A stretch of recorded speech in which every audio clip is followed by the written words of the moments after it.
نحمده ونصلي على رسوله الكريم اما بعد فاعوذ بالله من الشيطان الرجيم بسم الله الرحمن الرحيم رب اشرح لي صدري ويسر لي امري واحلل عقدة من لساني.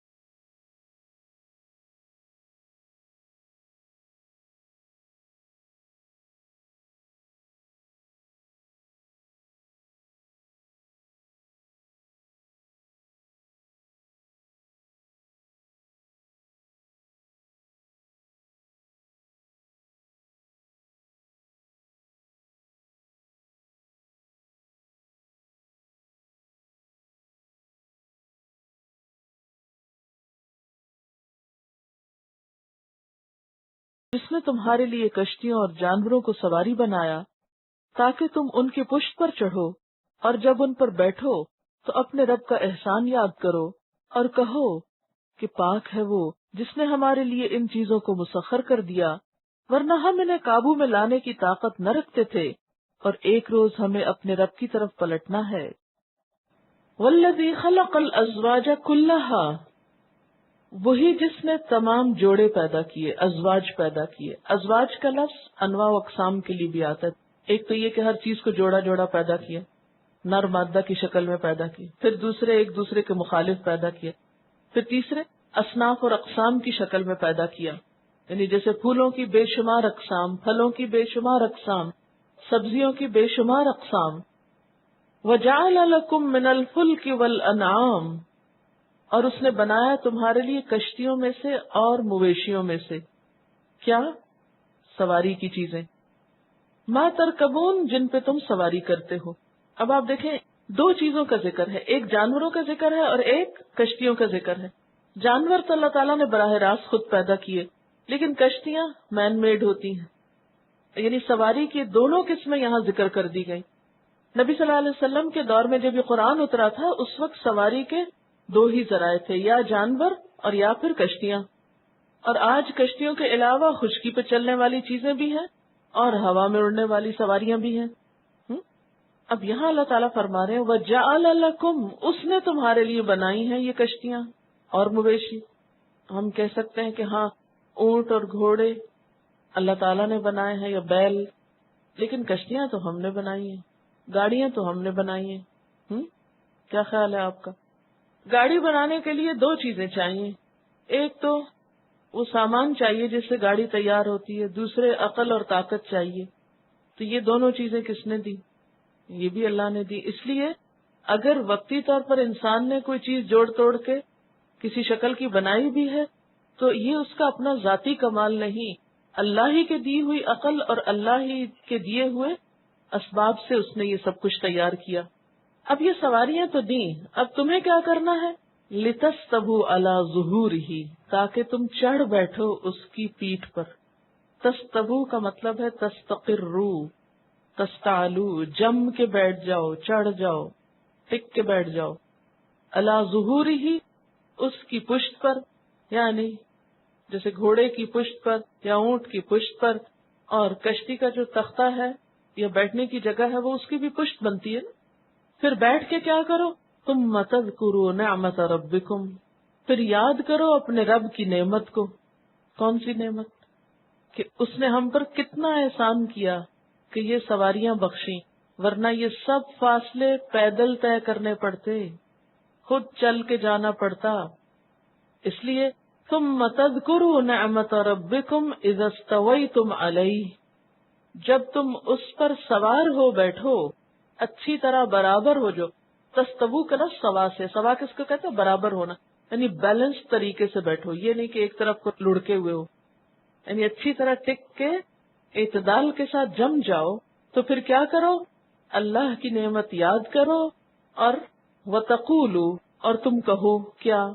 سبحان الذی سخر لنا ھذا وما كنا له مقرنین وَإِنَّا إِلَىٰ رَبِّنَا لَمُنْقَلِبُونَ، پاک ہے وہ ذات جس نے ہمارے لیے اس کو مسخر کیا اور ہم انہیں قابو میں لانے کی طاقت نہ رکھتے تھے، اور بے شک ہم اپنے رب کی طرف لوٹ کے جانے والے ہیں۔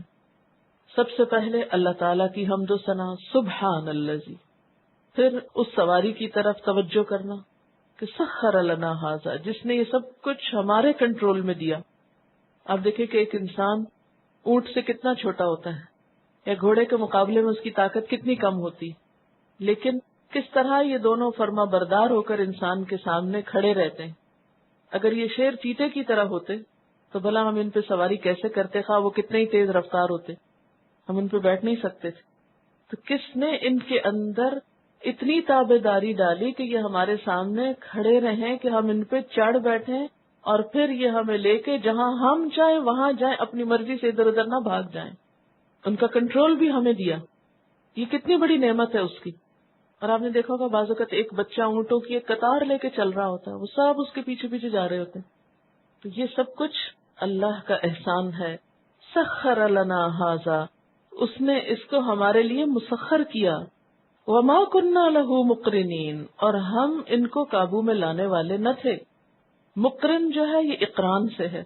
اقران کا معنی ہوتا ہے اپنے حریف پہ غلبہ پانا اور اس کو مطیع کرنا، یعنی انسان کو پوری نیاز مندی کے ساتھ اپنے رب کے حضور اعتراف کرنا چاہیے کہ یہ اللہ کا احسان ہے کہ اس نے یہ سب ہمارے قابو میں دیا، ورنہ ہم اس قابل نہ تھے کہ خود سے کر سکتے۔ اب گھوڑے اور اونٹ وغیرہ کے لیے تو آپ کہہ سکتے ہیں کہ اللہ تعالیٰ نے قابو کیا، اور گاڑی کا اسٹیئرنگ تو ہمارے ہاتھ میں ہوتا ہے، لیکن بات یہ ہے اگر اللہ تعالیٰ لوہے کے اندر یہ صلاحیت پیدا نہ کرتا کہ وہ ہمارے ہاتھوں میں مڑے اور ہمارے بس میں ہو، وہ چاہتا تو اس کو اپنی مرضی دے دیتا، وہ کسی وقت ہاتھ نہ آتا، قابو نہ آتا۔ تو اگر ان چیزوں کا بھی کنٹرول ہمارے ہاتھ میں ہے تو یہ اس لیے کہ اللہ نے ان چیزوں کے اندر ایسے خواص پیدا کیے ہیں کہ وہ ہمارے بس میں ہو جاتی۔ اگر ان کے خواص کچھ اور ہوتے، مثلا ہوا کی خاصیت کیا ہے، پکڑ سکتے ہیں ہاتھ میں، قابو کر سکتے نہیں کر سکتے۔ یہ خاصیت ان مشینی سواریوں کے اندر بھی کس نے رکھی؟ اللہ نے رکھی۔ اس لیے ہم اس قابل ہوتے ہیں کہ ان کو کنٹرول کر سکیں۔ اور پھر ساتھ یہ بھی یاد رکھو وَإِنَّا إِلَىٰ رَبِّنَا لَمُنْقَلِبُونَ، اور بے شک ہم اسی کی طرف لوٹ کر جانے والے ہیں، پلٹ کر جانے والے ہیں۔ یعنی ہر موقع پر جب تم سواری کرو تو صرف دنیا کی منزل کو یاد نہ رکھو، بلکہ اس کے ساتھ ساتھ آخرت کی منزل کو بھی یاد رکھو، اس کٹھن ترین سفر کو بھی یاد رکھو جو ہر حال میں پیش آنا ہے۔ یعنی کسی سواری پہ بیٹھ کے ہمیں صرف اتنا یاد نہیں ہونا چاہیے کہ اب ہم الہدا جا رہے ہیں، اور اب ہم گھر جا رہے ہیں، اور اب ہم فلاں شہر جا رہے ہیں۔ نہیں، ہر سواری کے موقع پر یہ لازماً یاد رکھو کہ ہمیں اللہ کی طرف بھی اسی طرح ایک دن جانا ہے، ایک دن ہماری سواری اسی طرح قبرستان کی طرف بھی جائے گی، اس کی طرف بھی پلٹنا ہے۔ دنیا کی یہ زندگی ایک سفر کی طرح ہے، ایک کٹھن سفر، اور اس سفر کا بھی ایک اینڈ ہے، ایک منزل ہے۔ تو سفر پر روانہ ہوتے ہوئے ہمیشہ آخرت کو یاد رکھو، اس کو نہ بھولو۔ اللہ تعالیٰ اپنی ایک خاص نعمت کا ذکر کر رہے ہیں، اور وہ ہے فاصلوں کو کم کرنے کے لیے سواریوں کا پیدا کرنا۔ اس سے پیچھے ہم دیکھتے ہیں کہ اللہ تعالیٰ زمین پر راستے بنانے کی بات کرتے ہیں کہ تمہارے لیے زمین کو ایک جھولے کی طرح بنا دیا، اور اس نے تمہارے لیے راستے بنا دیے تاکہ تم راہ پاؤ، ہدایت پاؤ، اپنی منزل تک پہنچ جاؤ۔ اور ان راستوں پر چلنے کے لیے سواریاں بنائیں۔ ہر انسان کو اپنی ضروریات کے لیے کم و بیش کچھ نہ کچھ سفر کرنا پڑتا ہے۔ ہم میں سے ہر ایک کو کسی نہ کسی طرح اس سے واسطہ پڑتا ہے۔ گویا سفر زندگی کا ایک حصہ ہے، کسی کو کم یا کسی کو زیادہ، مگر کرنا ہی پڑتا ہے۔ اب سفر کرنے کے دو طریقے ہو سکتے ہیں۔ ایک تو یہ کہ انسان ایک روٹین میں سفر کرتا رہے، اور دوسرے یہ کہ سفر کو بھی عبادت بنا لے۔ اس آیت میں دراصل یہی رہنمائی کی گئی ہے کہ ہم اپنے سفر کو کس طرح عبادت بنا سکتے ہیں۔ اس میں آپ دیکھیے کہ سب سے پہلے تو اللہ تعالیٰ نے متوجہ فرمایا اس بات کی طرف کہ یہ اللہ ہی ہے جس نے تمہارے لیے سواری کے انتظام کیے ہیں، یہ اس کی نعمت ہے۔ اس لیے جب تم اس نعمت کو استعمال کرو تو تم اپنے رب کو یاد کرو، اس کی نعمت کو یاد کرو. ثم تذکروا نعمت ربکم اذا استویتم علیہ، اور اس نعمت کو کام میں لاؤ. یعنی کس لیے بنائے؟ لتستووا علی ظہورہ. تو ایک طرح سے انکریج کیا جا رہا ہے کہ سواریاں استعمال کرو. پیدل چلنے میں ہی سارا اجر نہیں، کیونکہ بعض اوقات ہم یہ سمجھتے ہیں نا کہ پیدل چل کے کوئی کام کریں گے تو شاید زیادہ ثواب ملے گا. تو یہاں پر کیا فرمایا جا رہا ہے؟ والذی خلق الازواج کلها وجعل لکم من الفلک والانعام ما ترکبون لتستووا علی ظہورہ. اب اگر ایک شخص کے گھر کے سامنے گاڑی کھڑی ہے اور وہ کہ نہیں میں پیدل جاؤں گا سبق پڑھنے، زیادہ ثواب پاؤں، چاہے لیٹ کلاس میں جاؤں لیکن پیدل چلنے سے قدم لکھے جائیں گے. تو بات یہ ہے کہ اگر جانور پہ بیٹھو گے یا کسی گاڑی میں بیٹھو گے تو اس کے بھی قدم لکھے جائیں گے، اس پہ خرچ ہونے والا پیٹرول بھی لکھا جائے گا، ڈرائیور کی تنخواہ بھی لکھی جائے گی، خود چلاتے ہو تو وہ محنت بھی لکھی جائے گی. تو ایک بات تو یہ یاد رہے کہ ان سواریوں کا استعمال جو بھی جیسی بھی جتنی بھی اللہ نے دی یہ اس لیے ہے کہ استعمال کی جائیں. ان کا استعمال کرنا دنیا داری نہیں ہے، یہ عین دین داری ہے. فرق یہ ہے کہ دل میں کوئی تکبر نہ ہو اگر یہ نعمت زیادہ اچھی یا زیادہ سہولت سے ملی ہوئی ہو. دوسری بات یہ ہے کہ اس نعمت کو استعمال کرتے ہوئے رب کو نہ بھولو. ثم تذکروا نعمت ربکم اذا استویتم علیہ. پہلے کہا سوار ہو، پھر فرمایا جب سوار ہو چکو تو خاص طور پر سوار ہو کر نعمت یاد کرو. تو یہ کون کہہ رہا ہے؟ کس کو کہا جا رہا ہے؟ مجھے اور آپ کو کہا جا رہا ہے. قرآن پاک میں اللہ تعالیٰ ایک اور جگہ پر فرماتے ہیں اللہ الذی جعل لکم الانعام لترکبوا منها ومنها تأکلون. اللہ ہی نے تمہارے لیے مویشی جانور بنائے ہیں تاکہ ان میں سے کسی پر تم سوار ہو اور کسی کا گوشت کھاؤ. وَلَكُمْ فِيهَا مَنَافِعُ، اور تمہارے لیے ان میں بہت سے فائدے ہیں. وَلِتَبْلُغُوا عَلَيْهَا حَاجَةً فِي صُدُورِكُمْ، اور تاکہ تم پہنچ سکو ان پہ سوار ہو کے اس حاجت کو، اپنی منزل کو جو تمہارے دلوں میں ہے. یعنی وہ اس کام بھی آتے ہیں کہ تمہارے دلوں میں جہاں جانے کی ضرورت ہے وہاں تم ان پہ سوار ہو کے پہنچ سکو. وَعَلَيْهَا وَعَلَى الْفُلْكِ تُحْمَلُونَ، اور ان پر اور کشتیوں پہ، جہازوں پہ تم سوار کیے جاتے ہو. وَيُرِيكُمْ آيَاتِهِ، اور وہ تم کو اپنی نشانیاں دکھاتا ہے. فَأَيَّ آيَاتِ اللَّهِ تُنْكِرُونَ، تو اللہ کی کون سی آیات کا تم انکار کرو گے؟ کس آیت یا کس نشانی کو نہیں مانو گے کہ دیکھو تمہارے فائدے کے لیے، تمہاری خدمت کے لیے، تمہاری ضروریات کو پورا کرنے کے لیے، تمہاری زندگی کو قائم رکھنے کے لیے کس طرح اللہ تعالیٰ نے یہ جانور تمہارے لیے بنائے. اگر ان جانوروں کی جگہ کچھ انسان ہماری ضرورت خدمت کے لیے بنائے جاتے ہو تو ہاتھ ہی نہ آتے. لیکن کس طرح اللہ تعالیٰ نے ایسے بے زبان جانور، بے زبان کیوں کہ ہم ان کو پکڑ کے ذبح کریں، بیچارے کچھ کہہ ہی نہیں سکتے. ہم ان پہ چڑھ کے بیٹھ جائیں تو چل پڑتے ہیں سر جھکا کے. کسی انسان پہ ذرا چڑھیں آپ کہ وہ آپ کو لے چلے کہیں. کس طرح آپ گھوڑے پہ، گدھے پہ اور جانوروں کے اوپر کتنا کتنا بوجھ لاتے ہیں. وہ آگے سے کچھ بھی نہیں کہتے، احتجاج بھی نہیں کرتے، ناراض بھی نہیں ہوتے. کھانے کو دے یا نہ دے ڈنڈے کے زور پہ آپ کام لیتے، مار مار کے چابکے ان کو چلاتے رہتے ہیں، چلتے رہتے ہیں بےچارے آگے سے. کوئی چیز چلا کے شور نہیں مچاتے جس طرح اے انسان تم مچاتے ہو کہ ذرا کوئی چیز یا کام یا مقصد تمہاری ضرورت کے مطابق نہ ہو تو پھر دیکھو تم کیا حال کرتے ہو. ذرا کھانا لیٹ ہو جائے، ذرا سونے میں خلل آ جائے، چھوٹی چھوٹی ضروریات پوری نہ ہو، پھر تمہارے مزاج کیسے برہم ہوتے ہیں. لیکن ان جانوروں کے ساتھ تم کیا سلوک کرتے ہو؟ ان سے طرح طرح کے فائدے اٹھاتے، ان کا دودھ پیتے، ان کا گوشت کھاتے ہو جو مرغوب ترین غذائیں ہیں تمہارے لیے. ان پہ سواریاں کرتے ہو، اپنی ضروریات پوری کرتے ہو. اللہ نے ان کی ساخت، ان کی فطرت، ان کی میک تمہاری ضرورت کے عین مطابق بنائی.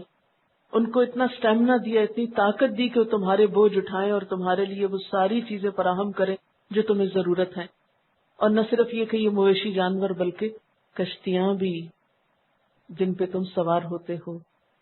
اس زمین پر 3 حصے پھیلا ہوا پانی اگر اس پہ سواری کا کوئی ذریعہ نہ بنایا جاتا تو تم تو کٹے ہی رہتے ایک دوسرے سے. یہ سب کچھ کس نے بنایا؟ یہ کس کی نعمتیں ہیں؟ یہ کس کی نشانیاں ہیں جو ہر طرف پھیلی ہوئی ہیں؟ ان سب کو دیکھ کر پھر بھی انکار کرو گے؟ فَأَيَّ آیَاتِ اللَّهِ تُنْکِرُونَ فَبِأَيِّ آلَاءِ رَبِّکُمَا تُکَذِّبَانِ. کن نعمتوں کا انکار کرو گے؟ کن کو جھٹلاؤ گے؟ پھر اسی طرح قرآن پاک میں اللہ تعالیٰ فرماتے ہیں وَتَحْمِلُ أَثْقَالَكُمْ، اور وہ تمہارے بوجھ اٹھاتے ہیں، إِلَى بَلَدٍ، ایسے شہر کی طرف، لم تکونوا بالغیہ، تم پہنچنے والے نہ تھے اس تک، الا بشق الانفس، مگر نفسوں کی مشقت کے ساتھ. یعنی اگر تمہیں پیدل وہاں تک جانا پڑتا اپنے سامان اٹھا کے تو تمہارے لیے بہت مشقت ہوتی. اور آپ جانتے ہیں کہ پہیے کی ایجاد سے پہلے سواری کا واحد ذریعہ یہ جانور ہی تھے، اور اب بھی پہیے کی ایجاد کے باوجود ان جانوروں کی اس خدمت میں کچھ کمی نہیں ہوئی. یعنی کبھی ایسا نہیں ہوا کہ کہیں یہ مویشی موجود ہوں جیسے اونٹ اور بیل وغیرہ اور ان سے کوئی کام نہ لیا جاتا ہو. اور خصوصاً یہ بات جو کی گئی کہ یہ تمہارے بوجھ اٹھاتے ہیں ایسے شہروں تک جہاں تم مشقت اٹھائے بغیر نہیں پہنچ سکتے تھے، تو یہ اشارہ ہے انعام کی طرف، اونٹ اور بیل کی طرف. حالانکہ سواری کے لیے بوجھ اٹھانے کے لیے عام طور پر گدھا اور گھوڑا بھی استعمال کیا جاتا ہے، ان کا ذکر آگے آ رہا ہے، لیکن ان سے پہلے ہی انعام کے بوجھ اٹھانے کا ذکر خاص طور پر کیوں کیا گیا؟ تو ایک عام اندازے کے مطابق گدھا 5 من یا 2 بوریاں غلہ اٹھا سکتا ہے. 5 من یا 2 بوریاں غلہ اٹھا سکتا ہے. ایک بوری میں سمجھے 2.5 من غلہ ہوتا ہے. گھوڑے اور خچر 3 بوریاں اٹھا سکتے ہیں، یعنی 7.5 من، جبکہ اونٹ 4 بوریاں اٹھا سکتا ہے. کتنے من؟ 10 من. آج بھی اونٹوں کے ذریعے ایسے علاقوں میں آمد و رفت کا ذریعہ آسان ہے بنسبت وہاں کسی جیپ کے چلنے کے یا کسی ٹرک کے چلنے کے. اگرچہ وہ بھی اب شروع ہو گئے ہیں سڑکوں کے بننے کی وجہ سے، لیکن جہاں سڑکیں نہیں ہوتی اور ریتلے میدانوں سے انسانوں کو گزرنا پڑتا ہے تو جو کام اونٹ کرتے ہیں وہ کوئی اور جانور نہیں کر سکتا. فرمایا کہ ایسے شہروں الا بلدن، ایسے شہروں تک جن تک تم مشقت کے بغیر نہیں پہنچ سکتے. تو پھر خصوصی طور پر کچھ ایسے علاقوں کا ذکر ہے یہاں پر جہاں شاید قیامت تک انسان ایسے مویشیوں کا محتاج رہے گا اپنے سامان اٹھانے اور سواری کرنے میں. ان ربکم لرؤوف الرحیم، بے شک تمہارا رب شفقت کرنے والا مہربان ہے جس نے تمہارے لیے یہ انتظام کر دیا. ورنہ اگر یہ سب کچھ تمہیں خود کرنا پڑتا تو کتنی مشکل ہوتی. والخیل والبغال والحمیر، اور گھوڑے اور خچر اور گدھے یہ کیوں پیدا کیے؟ لترکبوہا، تاکہ تم ان پہ سواری کرو. وزینہ، اور زینت بھی ہے ان میں، خوبصورتی کا سامان بھی ہے. وَيَخْلُقُ مَا لَا تَعْلَمُونَ، اور وہ پیدا کرے گا جو تم نہیں جانتے. اللہ تعالیٰ اپنی قدرت کی کچھ اور نشانیوں پر غور و فکر کرنے کے لیے دعوت دے رہے ہیں کہ ہم نے یہ تمہارے لیے سواری کے جانور پیدا کیے ہیں، اور یہاں ان کے کھانے کا ذکر نہیں. اگرچہ یہ کہا جاتا ہے کہ گھوڑا جو ہے وہ حلال ہے، خچر اور گدھا جو ہے وہ حرام ہے کھانا. تو گھوڑے کو مویشیوں میں ذکر نہیں کیا گیا بلکہ سواری کے جانوروں میں اس کا ذکر کیا گیا. یعنی ایک صحیح حدیث سے گھوڑے کی حلت ثابت ہے. حضرت جابر روایت کرتے ہیں کہ نبی صلی اللہ علیہ وسلم نے گھوڑوں کا گوشت کھانے کی اجازت دی ہے. اذن فی لحوم الخیل، یہ بخاری کی روایت ہے. اسی طرح صحابہ کرام نے نبی صلی اللہ علیہ وسلم کی موجودگی میں خیبر اور مدینہ میں گھوڑا ذبح کر کے اس کا گوشت پکایا بھی اور کھایا بھی، اور آپ نے ان کو منع نہیں کیا. یعنی ایک طرح سے اس میں رخصت ہے، اجازت ہے. لیکن اسے خوراک کے لیے استعمال کیوں نہیں کرتے یا عام طور پر اس کا رواج کیوں نہیں؟ ایک بات تو یہ ہے کہ بعض علماء میں اس بارے میں اختلاف بھی ہوا ہے. شاید جن تک یہ صحیح حدیث نہیں پہنچی ہوگی ان کی رائے دوسری ہوگی. کیسے؟ کیونکہ گدھے کو آپ نے حرام قرار دیا تو اس پر قیاس کرتے ہوئے انہوں نے گھوڑے کی بھی حرمت کی بات کی. اور دوسری وجہ یہ ہے کہ گھوڑا ہمیشہ اتنا قیمتی رہا ہے کہ وہ غذا کے طور پر استعمال کرنا ایک مشکل کام ہے. اب آپ دیکھیے کہ یہ جو خیل اور بغال اور حمیر کی بات جہاں ہے، یہاں سواری کے علاوہ زینت کا لفظ استعمال ہوا ہے۔ فوجیں جب گھوڑے پر سوار ہو کر خاص طور پہ جاتی ہیں، نکلتی ہیں، وَيَخْلُقُ مَا لَا تَعْلَمُونَ، ان سواریوں کے علاوہ، یعنی ان قدرتی سواریوں کے علاوہ اللہ تعالیٰ وہ کچھ پیدا کرتا ہے جو تم نہیں جانتے، زمین کے اندر، سمندر میں، بے آب صحراؤں میں، جنگلوں میں اللہ تعالیٰ طرح طرح کی مخلوقات پیدا کرتے ہیں جن کا علم اللہ کے سوا کسی کو نہیں۔ اس سے مراد عام مخلوق ہو سکتی ہے کہ جن کی اسپیشیز اور جن کے بارے میں ابھی تک بھی انسان پوری طرح واقف نہیں ہو سکا۔ اور اگر یہ مان بھی لیا جائے کہ انسان نے خشکی کے جانوروں کا احاطہ کر لیا ہے، تو بھی سمندر کے اندر کی تہوں میں کیا کچھ مخلوق بستی ہے، ابھی تک انسان اس سے بے خبر ہے، لا علم ہے۔ پھر اسی طرح اس کا ایک معنی یہ بھی کیا گیا ہے کہ اللہ تعالیٰ ایسی چیزیں پیدا کرے گا جن کو تم نہیں جانتے، یعنی اسی کانٹیکسٹ میں، خیل بغال اور حمیر کے کانٹیکسٹ میں، یعنی سواری کے لیے وہ کچھ پیدا ہوگا جو ابھی تمہارے علم میں نہیں۔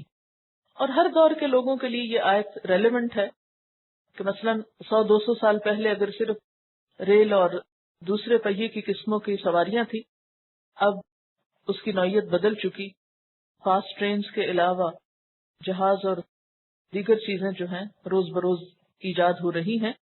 ان کے بارے میں آپ کہہ سکتے ہیں کہ یہ تو اللہ تعالیٰ نے نہیں بنائی، تو انسان نے بنائی ہے۔ تو انسان کو اللہ نے جو عقل دی ہے، اس کی بنا پر انسان نے ان تمام چیزوں کو بس استعمال کیا ہے۔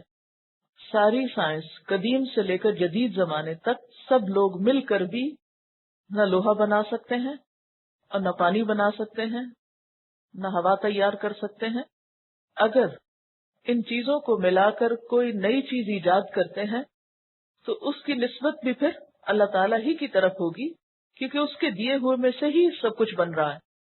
مثلا ایک انسان کتاب لکھتا ہے، کہتا ہے یہ میری کتاب ہے، حالانکہ اس میں جو بھی علم ہے وہ اللہ کا دیا ہوا ہے، کیونکہ عقل جو اللہ کی دی ہوئی ہے۔ ایک پینٹنگ بناتا ہے تو کہتا ہے یہ میری پینٹنگ ہے، حالانکہ اس میں برش، کینوس، کلر سب کچھ اس کے اپنے بنائے ہوئے نہیں ہیں، وہ اللہ کی تخلیق کو استعمال کر رہا ہے۔ تو اس لیے وَيَخْلُقُ مَا لَا تَعْلَمُونَ، وہ کچھ پیدا کرے گا آئندہ سالوں میں، آئندہ زمانے میں، کہ جس کو تم ابھی نہیں جانتے۔ اس سے پتہ چلتا نا کہ ہمارا دین جو ہے وہ کتنا ایڈوانسڈ اور کتنا ماڈرن ہے کہ کبھی بھی پرانا نہیں ہوتا۔ وہ صرف ماضی کی بات نہیں کرتا جیسے کہ لوگوں کا خیال ہے اساطیر الاولین، وہ صرف حال کی بات نہیں کرتا، وہ آئندہ کی بات بھی کرتا ہے۔ یہ دین ہر دور اور ہر زمانے کے لوگوں کے لیے ہے۔ وَعَلَى اللَّهِ قَصْدُ السَّبِيلِ وَمِنْهَا جَائِرٌ، اور اللہ پر سیدھی راہ کا بتا دینا ہے اور بعض ٹیڑھی راہیں بھی ہیں۔ یہ ہے قرآن کا حکمت کا انداز کہ جہاں گھوڑوں اور خچروں کی بات کی گئی، سواری کی بات کی گئی، وہاں ساتھ ہی راستے کی بات بھی کی گئی، کیونکہ سواری کی بات میں راستہ بھی ساتھ ہی سمجھ میں آتا ہے۔ قرآن کا انداز آپ دیکھیں، پہلے مختلف طرح کی مثالیں دی گئیں، پھر اس کے بعد سواری کی بات، سواری سے سواری والے جانوروں کی بات، اور پھر اس سے راستوں کی بات، کیونکہ سواری کے ساتھ ہی راستے کا تصور انسان کے ذہن میں آ جاتا ہے۔ وَعَلَى اللَّهِ قَصْدُ السَّبِيلِ وَمِنْهَا جَائِرٌ، وہ رب جس نے تمہاری جسمانی ضروریات کو طرح طرح کی نعمتوں سے پورا کیا، کیا وہ تمہاری ہدایت کا سامان نہ کرے گا؟ اس نے تمہیں اپنی طرف آنے کا راستہ بھی سجھایا۔ جیسے دنیا میں ایک جگہ سے دوسری جگہ سفر کرنے کے لیے ایک خاص سڑک ہوتی ہے، اسی طرح ہر منزل تک پہنچنے کے لیے راستہ مختلف ہوتا ہے، اور جانے کے لیے سواری بھی مطلوب ہوتی ہے۔ تو اللہ تعالیٰ نے اپنی طرف آنے کا راستہ بھی ہمیں بتایا ہے اور اس کے اسباب اور ذرائع بھی بتائیں، یعنی ہدایت بھی دی، پیغمبر بھی بھیجے، کتاب بھی بھیجی، جن کے ذریعے ہم اس تک پہنچ سکتے ہیں۔ تو یہاں پر سیدھے راستے کا ذکر قصد السبیل کے الفاظ میں کیا گیا ہے۔ قصد کا کیا معنی ہوتا ہے؟ معتدل، سیدھا اور اعتدال والا راستہ مراد ہے، حق کا راستہ مراد ہے جو اللہ ہی کی طرف جاتا ہے اور اسی پر ختم ہوتا ہے۔ وَمِنْهَا جَائِرٌ، اور سیدھے راستے کے ساتھ ساتھ، سڑک کے ساتھ ساتھ پگڈنڈیاں بھی ہوتی ہیں، کچی سڑکیں بھی ہوتی ہیں، چھوٹے چھوٹے راستے بھی ہوتے ہیں۔ بعض اوقات شارٹ کٹس بھی ہوتے ہیں جن میں پڑھ کر انسان منزل تک پہنچنے کی بجائے راستہ بند کر لیتا ہے. تو یہاں پر آپ دیکھیے کہ سیدھے راستے کو اعتدال کے راستے سے تشبیہ دی گئی ہے. دوسری جگہوں پر اس کو ھذا صراط علیہ مستقیم اور ان ربی علی صراط مستقیم سے بھی تعبیر کیا گیا ہے. وَلَوْ شَاءَ لَهَدَاكُمْ أَجْمَعِينَ، اور اگر وہ چاہتا تو تم سب کو ہدایت دے دیتا، کوئی بھی نہ بھٹکتا، کوئی بھی پیچھے نہ رہتا. لیکن ایسا کرنا جبر تھا، اور جبر ظلم ہوتا ہے. اللہ نے ظلم نہیں کیا. بعض لوگ کہتے ہیں نا اللہ تعالیٰ ہمیں کیوں نہیں ہدایت دے دیتا، لیکن وہ ظلم نہیں کرنا چاہتا، اس لیے اس نے تمہیں اختیار دیا ہے کہ اختیار کو استعمال کرتے ہوئے اس تک پہنچو، اور طرح طرح کی نشانیاں کائنات میں پھیلا دی کہ ان میں غور و فکر کر کے اپنے رب کو، خالق کو پہچانو. اب ہم اپنے آپ کا جائزہ لے لیتے ہیں کہ ہم ہر روز گھر سے نکلتے ہیں، ہر روز یہاں سے نکلتے ہیں، سواری پہ بیٹھتے ہیں. کیا ہمارا سال سے زیادہ بھر سواریوں پہ بیٹھنا اسی طریقے پر تھا؟ کیا ہم نے کہیں بھی آنے جانے کے لیے جب سواری استعمال کی تو اپنے رب کو یاد کیا، اس آیت پر عمل کیا؟ ایک مسلمان کی تو ساری زندگی عبادت ہوتی ہے. اگر ہمیں واقعی دین کی صحیح تعلیم ہو تو ہمارا سفر روزانہ کا سفر، روٹین کا سفر عبادت بن جائے. اور پھر اللہ تعالیٰ خود فرما رہے وَتَقُولُوا، اور تم کہو، امر کا صیغہ وَتَقُولُوا، تم کہو سبحان الذی سخر لنا ھذا وما كنا له مقرنین. یہ خاص جملہ کہو کہ پاک ہے وہ ذات جس نے ہمارے لیے اس کو مسخر کیا، اور ہم اس کو مسخر کرنے والے نہ تھے، ہمارے بس کی بات نہ تھی کہ ہم اسے قابو میں کرتے. اس وقت اپنی طاقت، اپنی لیاقت، اپنی قابلیت اور اپنے مال و دولت کا غرور مت کرو کہ بہت کچھ ہے ہمارے پاس کہ ہم نے یہ سواریاں خرید رکھی. نہیں، اللہ کی نعمت یاد کر کے تواضع اختیار کرو. وما كنا له مقرنین، ہمارے بس میں نہ تھا، یہ ہم نے نہیں کیا، یہ تو رب کا احسان ہے. وَإِنَّا إِلَىٰ رَبِّنَا لَمُنقَلِبُونَ. گھر سے نکلتے وقت انسان کو اکثر یہ خیال آتا ہے کہ پتہ نہیں پھر پلٹ سکوں یا نہ، خصوصاً جب لمبے سفر پہ جا رہا ہوں. روٹین کے سفر میں اتنا نہیں خیال آتا، لیکن لمبے سفر پر جاتے ہوئے ضرور خیال آتا ہے. جو رخصت کر رہے تھے ان کو بھی خیال آتا ہے، جو جا رہا ہوتا ہے اس کو بھی آتا ہے. تو اس وقت صرف واپس اس دنیا کے گھر آنے کی بات ہی مت سوچو، بلکہ یہ بھی سوچو کہ ہم نے اپنے رب کے پاس پلٹ کر جانا ہے. یعنی اللہ کی یاد کے ساتھ ساتھ آخرت کے گھر کی یاد بھی، اصل گھر کو بھی یاد رکھو. اس کے لیے بھی ایک سواری چاہیے، اس کے لیے بھی سفر کرنا ہے. تو آئیے ہم دیکھتے ہیں کہ نبی صلی اللہ علیہ وسلم کس طرح سفر کیا کرتے تھے. اور یہ سب میں اس لیے بتانے لگی ہوں کہ آپ آج سے اس پہ عمل شروع کریں. اس میں سے ہو سکتا ہے بہت سی باتیں آپ کرتے بھی ہوں، لیکن مجھے یقین ہے کہ بہت سی باتیں آپ کو پتہ نہیں بھی ہیں، کیونکہ میں نے بے شمار سفر کیا اور ہر سفر میں محنت کوشش سے نئی نئی چیزیں ڈھونڈتی تھی. اچھا سفر پہ جا رہی ہوں، کوئی اور چیز، کوئی اور چیز، اور کیا اور کیا. تو اب یہ مختلف اوقات کا جمع شدہ آپ کے سامنے ہے. ایک دن میں اس کو پلے باندھ لیں. سب سے پہلی بات تو یہ کہ ہمیشہ سفر کا مقصد سامنے رکھیں کہ کیوں کر رہے ہیں. کیا اللہ کی رضا کا سفر ہے یا نافرمانی کا، اطاعت میں سفر ہے یا گناہ میں. پھر اسی طرح یہ ہے کہ سفر کوئی اچھی چیز نہیں ہے. حضرت ابو ہریرہ سے روایت ہے کہ رسول اللہ صلی اللہ علیہ وسلم نے فرمایا، سفر عذاب کا ایک ٹکڑا ہے جو تمہارے مسافر کو اس کے کھانے پینے سونے سے روک دیتا ہے، یعنی تمہاری روٹین ڈسٹرب ہوتی ہے. بس جب تم میں سے کوئی اپنے سفر سے اپنا مقصود پورا کر لے تو اسے چاہیے کہ اپنے گھر لوٹنے میں جلدی کرے. یعنی بلا وجہ سفر نہیں کرنا چاہیے، ضرورت کے تحت ہی سفر ہونا چاہیے. یعنی سفر با مقصد ہونا چاہیے، مقصد پورا کرنے کے بعد فوراً گھر لوٹنا چاہیے.